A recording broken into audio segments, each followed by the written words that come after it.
¿Por qué es tan terrible el servicio de Transmilenio? Pues fácil, porque no es suficiente para una ciudad tan grande y tan poblada como Bogotá. No, el problema más grave de Transmilenio es que tiene un diseño de rutas demasiado complicado. ¿Muy difícil de creer? Bueno, hablemos sobre por qué no funciona Transmilenio. Un video basado en la propuesta y la investigación de Guillermo Ramírez. Es verdad que Bogotá necesita una infraestructura mejor, no vamos a negar eso. Sin embargo, esta observación es básicamente inútil o por lo menos muy desalentadora. Quiere decir que deberíamos paralizar la ciudad durante unos 50 años, o sea 70, porque acá las obras nunca se entregan a tiempo, para que nuestros nietos no tengan el mismo problema que nosotros. La complejidad de las rutas, en cambio, es algo que podemos solucionar ya mismo y es un problema mucho más importante de lo que parece. Involucra la congestión en las estaciones, el precio de los pasajes y, en general, la ineficiencia de este sistema. Pero para entender esto, primero hay que responder la pregunta básica. ¿Por qué se diseñaron más de 100 rutas distintas? Y la respuesta, obviamente, es velocidad. Un bus que no para en todas las estaciones es un bus que llega más rápido a su destino. Dos buses que no paran en todas las estaciones también llegan más rápido a su destino. El problema es que esta fórmula no se puede repetir así como así porque hay un punto de saturación en el que los buses comienzan a estorbarse. Por insistir tercamente en la misma idea, el sistema ahora sufre de varias consecuencias. La primera es que los vehículos se comportan de forma caótica e impredecible. Además de que casi todos entran y salen del carril supuestamente rápido, todos frenan y aceleran de acuerdo a un patrón diferente. Eso quiere decir que la probabilidad de que dos o más buses lleguen al mismo tiempo a una estación y se formen trancones va a ser mayor, no porque haya más buses, sino porque están más descoordinados. La segunda es que, entre más rutas hay, menos son los buses que le sirven específicamente a cada viajero, porque el resto de la flota está ocupada cubriendo otras rutas. Todos hemos visto cómo pasan buses de largo, muchos con cupo y viajando en la dirección correcta, antes de que pare el que sí nos va a recoger. Para colmo, aunque al mismo usuario le puedan servir distintas rutas, estas paran en vagones diferentes, o sea que nos toca elegir a ciegas y contar con que la suerte esté de nuestro lado. Finalmente, la tercera consecuencia es que tiende a haber muy pocos buses con las 160 personas que deberían transportar. O llevan 200 personas y todos adentro se quieren morir, o llevan muchas menos y el sistema resulta más costoso de mantener. Este problema nace de la dificultad de reducir a un número limitado de rutas los planes de viaje de 2 millones de personas. Sobre este tema vamos a volver más adelante, pero el punto es que los operadores tienen un problema matemático enorme en sus manos y comprensiblemente cometen errores. Esos errores se traducen en rutas inútiles que pasan muy seguido, rutas útiles que no pasan nunca o recorridos que implican transbordos ilógicos, lo que a su vez quiere decir precios más altos y mayor tiempo de espera en las estaciones. Al ver que los buses viven atascados, es natural que nos parezca que necesitamos más espacio para meter más buses, pero lo cierto es que son las rutas las que no los dejan funcionar. Entonces, ¿cómo debería funcionar el sistema para que no pasen estas cosas? Pues a ver, hagamos una lista de los objetivos. Queremos viajar como pasajeros, no como sardinas. Queremos una experiencia civilizada de transporte sin temer una estampida cada vez que se abren las puertas. Queremos satisfacer la demanda de pasajeros. Queremos que los precios sean bajos, pero que el sistema sea económicamente viable. Y queremos que el recorrido de todos sea rápido. ¿Nos falta algo? Así, sería bueno que los mapas fueran fáciles de entender. Todas estas cosas apuntan hacia la necesidad de un diseño mucho más eficiente. Y se puede. Veamos cómo sería. Esto es un mapa con las estaciones más importantes de Transmilenio. Lo primero que tenemos que tener claro es que cerca del 70% de la flota debería ser rutas corrientes para evitar los problemas que ya mencionamos. Lo segundo es que la clave está en conectar los extremos de la ciudad con el corazón. Esto se debe a que Bogotá, como muchas otras ciudades, se comporta como un sistema cardiovascular. Por las mañanas ocurre la diástole, o sea, la gente se desplaza de la periferia al corazón de la ciudad. Y por las tardes ocurre la sístole, o sea, la gente se desplaza del corazón a la periferia. Entonces, hablemos de rutas. Resulta que basta con que haya 2 rutas corrientes que conectan a cada portal con el corazón de la ciudad para que cualquier destino sea accesible desde cualquier origen con máximo un transbordo, y el transbordo sería para el caso de los viajes menos frecuentes.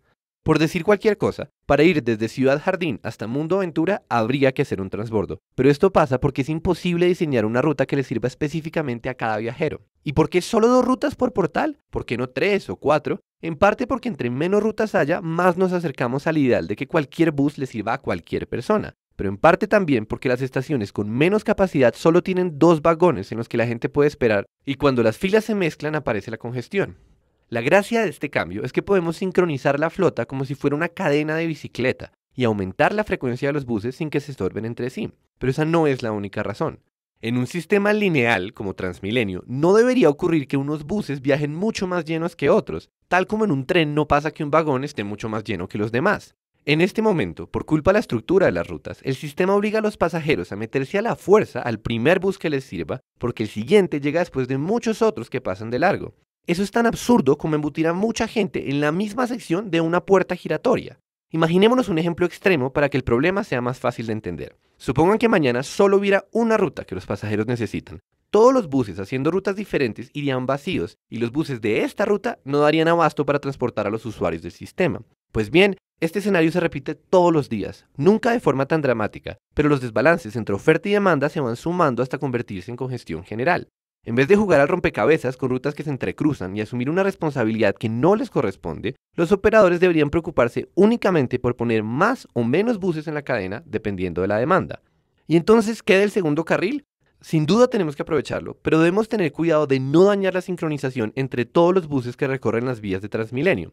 Lo que debemos hacer para lograr esto es reducir el número de rutas expreso y el número de paradas que hace cada una de esas rutas. Acá vemos cómo podría ser ese nuevo diseño. Habría 2 rutas expreso saliendo de cada portal y ninguna de esas habría más de 8 paradas.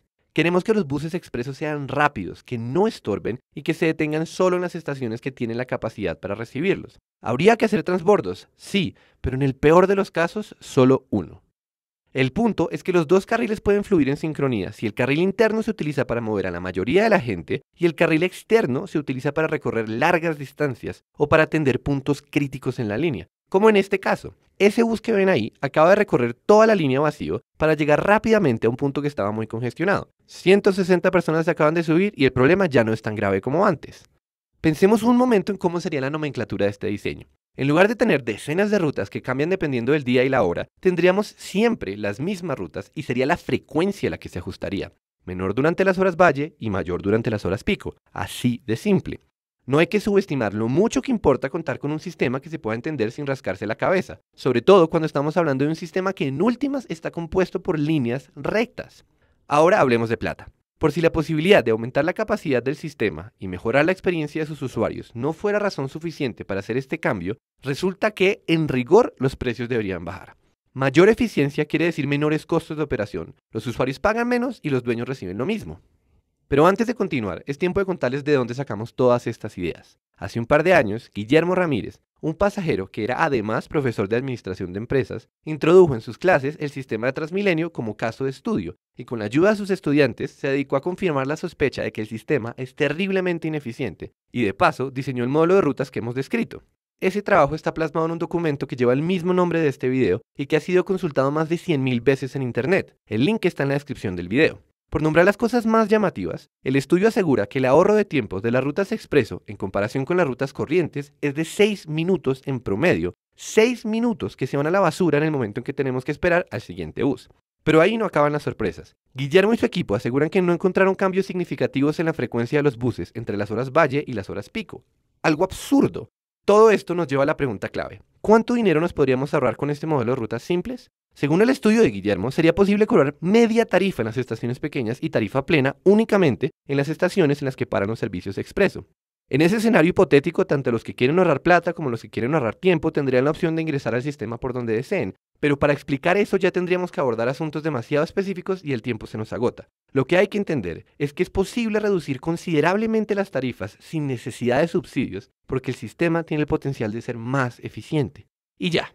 Detalles más o detalles menos, esa es la idea. Como habrán notado, la propuesta de Guillermo está basada en datos que fueron recogidos hace más de 2 años por un grupo de voluntarios. No incluye ni la tercera fase de Transmilenio ni el sistema integrado de transporte. Pero la lógica del modelo es perfectamente válida sin importar que provenga de un pasajero cualquiera. En últimas, la pregunta más grande de todas es, ¿será que hay algún factor que no hemos considerado? Porque si en esencia la propuesta de Guillermo es acertada, y parece que lo es, eso quiere decir 2 cosas. La primera es que estamos presenciando un hecho insólito. Alguien, un pasajero, por pura curiosidad y de forma gratuita, ha producido una propuesta que valdría una fortuna si tuviera el respaldo de una empresa consultora. La segunda es que Transmilenio no ha hecho nada con este regalo tan generoso, bien porque no saben que existe o bien porque no le han dado la importancia que merece.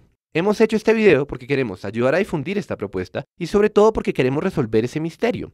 Pasemos entonces a la modalidad de carta abierta. Señores, Empresa de Transporte Tercer Milenio S.A. ¿Tendrían la amabilidad de decirnos si conocen la propuesta de Guillermo Ramírez? Si la conocen, ¿podrían por favor decirnos qué tiene de malo? Si no tiene nada de malo, ¿podrían por favor implementarla? De antemano, muchas gracias por su atención. Cordialmente, Magic Markers y todo aquel que nos ayude a compartir este video. Por cierto, si alguno de ustedes está interesado en que lo ayudemos a explicar ideas con videos como este, le recomendamos que visite nuestra página web, magicmarkerspro.com.